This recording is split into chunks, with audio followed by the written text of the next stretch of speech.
there is the possibility of locating a position on the cello, let's say fourth position, by keeping the thumb in a particular place.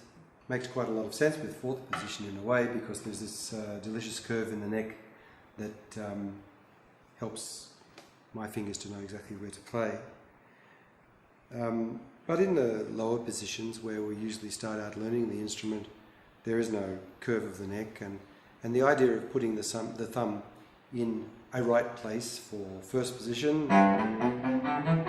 is a very nice idea in that it's simple. So if we can say, okay, thumb must be opposite the first finger or opposite the second finger, and then the fingers are posed to be in tune and so forth, that you have a simple idea of how to play in tune. And so you can, in a way, get...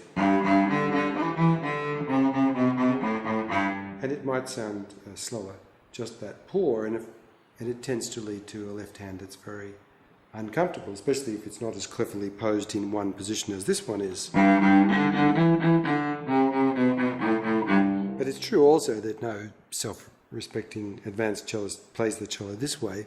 Even if their thumb would be kept in one place for the playing of those notes, there would be much more dynamism in the arm and in the fingers. Say like this. The question arises, very important question, does it matter for pitch accuracy that I keep the thumb in one place? Let's say anchor the thumb. The logic there seems commonsensical. Well, of course, if the thumb is a reliable guide of where I am along the neck, surely it's going to help me to play in tune. And I think that this hypothesis is desperately worth challenging. So what really interests me about playing in tune is not just the fact that a finger might go down in the right place with more regularity, but crucially that when my finger goes down, and let's suppose it doesn't go impeccably into the right place, then I'm necessarily involved in a correction process. If my thumb is anchored somewhere, and let's say I was holding down lots of fingers as well, and my fourth finger went down in the wrong place and I was trying to do vibrato, I could easily find myself very impeded in moving the finger to the right place and getting a nice sound with it. So pitch accuracy doesn't apply just to the beginning of the note, but to corrections that follow. Coming back to the beginning of the sound, however, while it seems commonsensical that we would train the fingers to know where to fall in relation to a static thumb, it looks more and more difficult as the distances between the notes change with different positions, and then as the thumb is no longer available to play in this kind of anchoring way behind the fingerboard, what's going to happen then? So I figure that, also from experience, that it's more important for intonation to have a clear idea of the sound that I want, and to have a left hand that has a maximum dexterity. Freedom, is free of stress and strain, is comfortable, is not hurting, and so forth. So, like I think with walking and putting my foot somewhere that I mean to put it, I often think of being on rock shelves at the ocean, for example. It's not so much that I can have myself anchored that the next step is going to go into the right place, it's going to be an accurate footfall.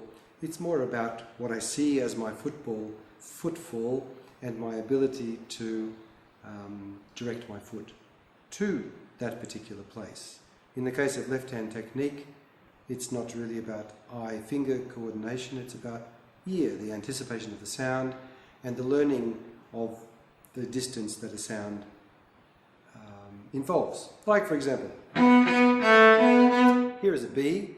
I can sing a B as B, and if I want my next sound to be, let's say, an F natural, the way to play in tune is to have that F natural ringing in my mind already as F natural. And it doesn't matter too much what my thumb is doing. It's about my capacity to step from this B place, B, to the sound of F place. And it can be done very well without the help of the thumb. And so be it. My consoling thought here is that it's better to be less defensive, to be more trusting, to be willing to believe that I can put my foot or my finger where I mean to put it, and not to make my life difficult by having this crutch of a thumb put in anywhere in particular. I'll demonstrate this now with a scale to show how ridiculously free is my thumb to go wherever is useful to the fingers. So if you come around and have a look from this angle at the side, even in the playing of a C major scale, my thumb would float around somewhere like that. I don't need it to know where an E is. I need my third finger to feel where the sound of an E is located. And meanwhile, my thumb will have advanced in this direction as my whole arm moved to be over the E, and then the F is pretty close by, but my thumb again would adjust its place,